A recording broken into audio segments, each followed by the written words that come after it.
So rivalries gotta be some of the most entertaining parts of the NFL, because I honestly think football is a game of matchups, and when you can find matchups between people who are actually great, that's when you get the best out of the sport. There's nothing like seeing a great cornerback go against a great receiver. These are some of the best things, the best moment in football. So this morning I woke up and said, well, why not talk about it? We're gonna go over my top 5 rivalries in a countdown order from mid to the most entertaining. So if you're ready, my boy, let's get right into it. Subscribe. Now let's first start with one of my favorite wide receiver and cornerback rivalries, and this was between D-Hop and Jalen Ramsey. Now guys, y'all know Jalen Ramsey is an absolute stud. This is one of the best cornerbacks we've seen in the league for a while. And the weird thing about Jalen Ramsey is he always keeps his consistency. He's always one of the top cornerbacks in the league at all times. I feel like he's been in the league forever, bro. But I think his rivalry with D-Hop was one of the most entertaining rivalries we've seen in a while, and it's low-key slept on, y'all. Like, if we just take a look at D-Hop, one of the best wide receivers we've ever seen in this generation, and we have Jalen Ramsey, one of the craziest trash talkers we've ever seen play the cornerback position. I low-key think the only cornerback that was more of a trash talker than Jalen Ramsey was probably Prime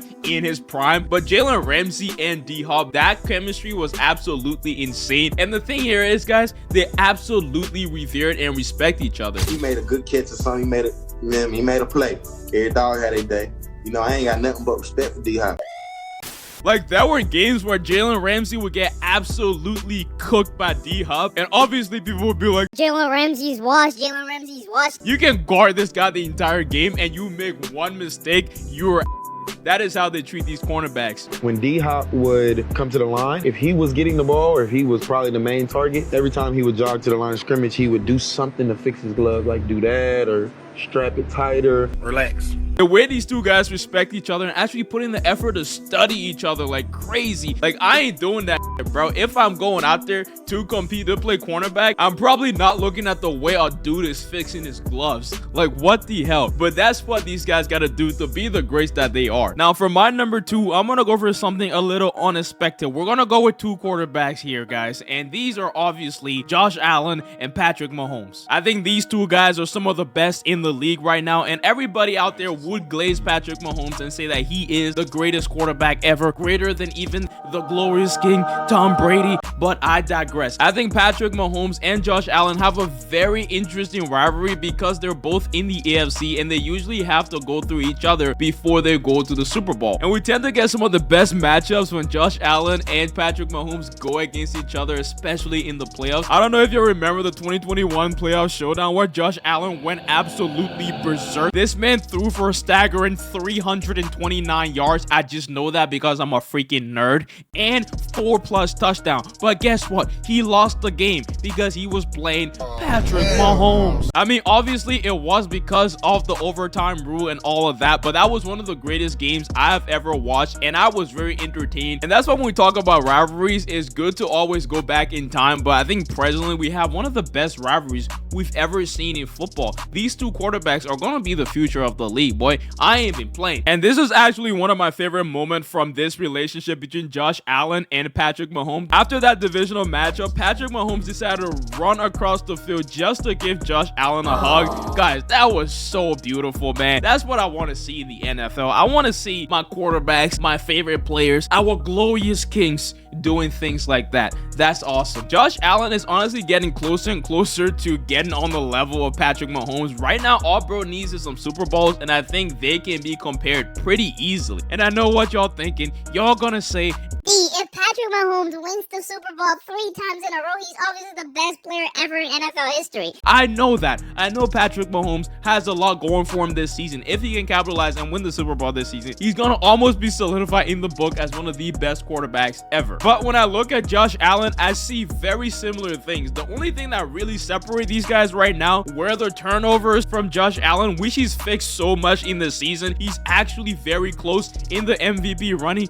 with Lamar Jackson. And then then when we just look at the way they move, Josh Allen, he's a good passer, he's a good runner of the ball. I do think Josh Allen is actually a better scrambler than Patrick Mahomes. Patrick Mahomes is almost kind of taking a step back a little bit this season. We've seen him be more of a check down sort of passer, but that's the complete opposite. Obviously, when we look at the homie Josh Allen, a freaking speedster, an athlete to the core. Overall, it's gonna be a rivalry that's gonna go on for years. I think right now Patrick Mahomes have the upper hand, and he is just that dog. Maybe one day down the line, Josh Allen comes in and takes over. Who knows? Now let's move on to number 3, and this one is gonna be for the old heads out there, the guys who were very active in the NFL viewing process when Tom Brady and Peyton Manning was at the top of their games. I ain't gonna lie, I'm a youngin', alright? So I don't know much about what these guys were doing, but I'm gonna do my best to yap on this topic. So Tom Brady and Peyton Manning have been compared so much over the years, and they're usually the top 2 quarterbacks that get compared when it comes to the GOAT conversation. Patrick Mahomes and Josh Allen are not even in this conversation at all. When we're talking about GOAT, like GOAT square, we're looking at that main man Manny and Tom Brady, okay? Now here's the argument for why a lot of people think that Brady is the GOAT. Tom Brady has amassed a total of 7 championships over his entire tenure in the NFL. That's the most of any quarterback. That's the most of anyone that's ever played this game, and that has to be at the top when it comes to requirement for being a GOAT, for being the greatest of all time. I don't care what Peyton Manning did on the football field, bro. Just look at a regular person and say, hey, this is a quarterback that has 7 championships, and this is a quarterback that has thrown more interceptions in a Super Bowl than touchdowns.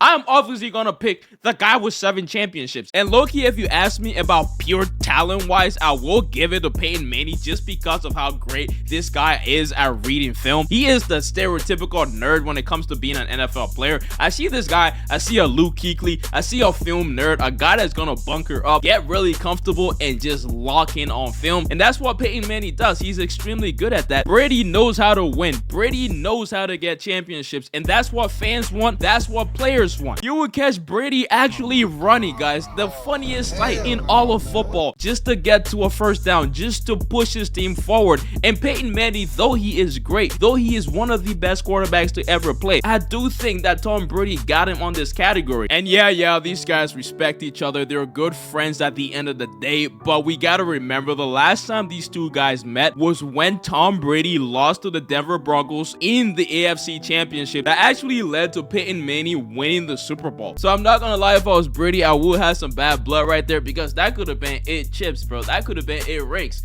That's crazy. Now, for number 4, we're gonna go through a very interesting and entertaining rivalry between Josh Norman and Odell Beckham, people. So, in 2015, the NFL witnessed one of the greatest rivalries we've ever seen, and it was between some of the most entertaining players we had during this time. The likes of Odell Beckham, one of the greatest rookie wide receivers coming into the NFL at the time, breaking records and really showing the world that his personality, not only his game, was something to behold. Odell took the league by storm, especially with the crazy catches he was making on the field, the electrifying plays he was making game in, game out. It seems like everybody at the time was talking about OBJ and the legend that he was gonna become, and the legend that he did become almost at the end of his career presently. And on the other side of this rivalry was one of my favorite cornerbacks, and actually a Panther, so I'm a Panthers fan. I'm gonna be a little bit biased, but George Norman was a great cornerback, and he had this relationship with OBJ that I think is going to be remembered for a very long time in the NFL, because Norman had this ability to get under players' skin that kind of forced them to get out of character and do things you wouldn't really expect them to do. And this obviously was a huge problem for someone like OBJ, who was very hot-headed, very emotional, and couldn't take anything from anyone on the field. OBJ believed he was the best at whatever he was doing, and the same thing was with George Norman, and this rivalry was the cooking pot of the NFL from 2015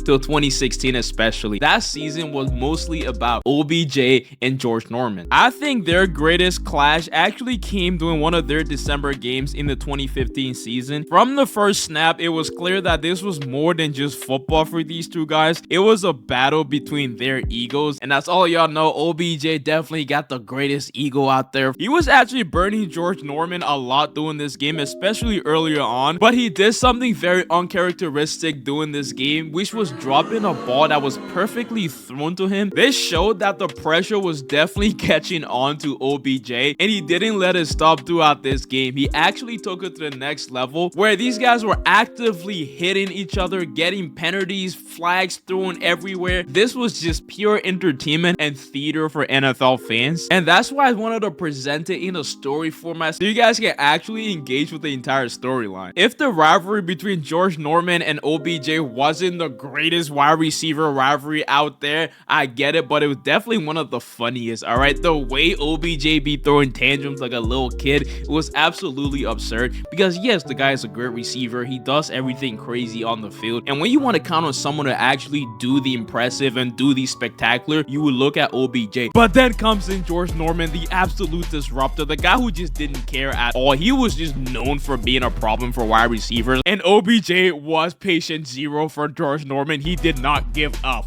at all. So that's why, in my personal opinion, I don't think there will ever be a day where we talk about a rivalry without bringing up George Norman and OBJ. They literally sparked up the NFL from 2015 to 2016, maybe 17. These guys were it. Now, y'all probably noticed that I've changed clothes like 3 times this video. Well, it has something to do with rivalries, because I finally got back to school in the snowy weather of whatever this shit is. It better get better soon.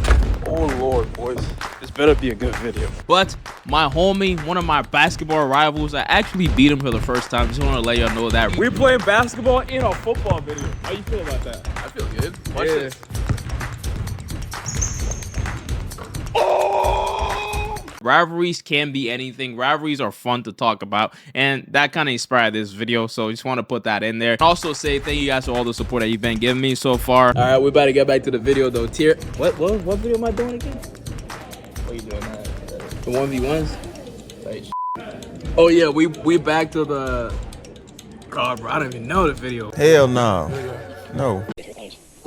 Now, Randy Moss is typically referred to as one of the best wide receivers in all of football, and nobody can really argue with that. He literally defined and created the term, you got mossed. This is literally the definition of the perfect wide receiver. And then we have Darelle Revis. Finally said it right, okay? No Revis, but Darelle Revis, the absolute best cornerback I've ever seen play football, guys. Darelle Revis literally had his own island, and if you're a receiver on there, you are not going anywhere. That 2009 season will never, ever be replicated. Me, 0. T.O. twice. Calvin Johnson. Randy Moss twice. Now, to go into detail on this, guys, this rivalry started in the 2000s, where Darelle Revis at the time was absolutely redefining the cornerback position. And this was at the same time where an absolute freak of nature was taking over the wide receiver position in Randy Moss. This was almost like the perfect time to create the greatest wide receiver slash cornerback rivalries in the NFL. This is not one of those rivalries where you're gonna catch me saying, Oh, they respected each other. Revis didn't care. Revis wanted to win games, and he wanted to shut down any receiver he had to cover. 2 words or less. When I call out this name, tell me what you think. T.O. Slouch. Randy Moss. Probably say slouch too. Oh, hell no. Oh, hell no. And that was the exact same thing with Randy Moss. Both of these guys had insane talent, and they showed it whenever they were called upon. And I do think their rivalry hit a peak in 2010 during the Week 2 showdown between the Patriots and the New York Jets. I don't know why the Jets always get the great, good cornerbacks. It's wild. But during this matchup, Moss and Revis was the actual focus and the center of the entire game. And a lot of people talk about how great Revis is, but this was the one time where he actually got mossed and destroyed. Like, doing one of the most pivotal plays in the game, Moss actually cooked Revis right here with the one-handed catch, which was insane at the time. And obviously Revis did get a better of Randy Moss in their matchups after this one, but this catch and this matchup between Revis and Moss sort of solidified the legacy of Randy Moss and showed that he was the greatest receiver we've probably ever seen in the game. I think the clash between these two titans showed the the football world a lot about what the sport can produce and a lot about how rivalries can impact the NFL so much. And this was just one of the fun videos I wanted to get off my chest, guys. Watch the other videos on the channel about the NFL splitting up. I made one about the coaches situation, and there's a lot more other stuff on the channel if you enjoy this one. Peace out. Bye bye. Love you guys. Mwah. Gang.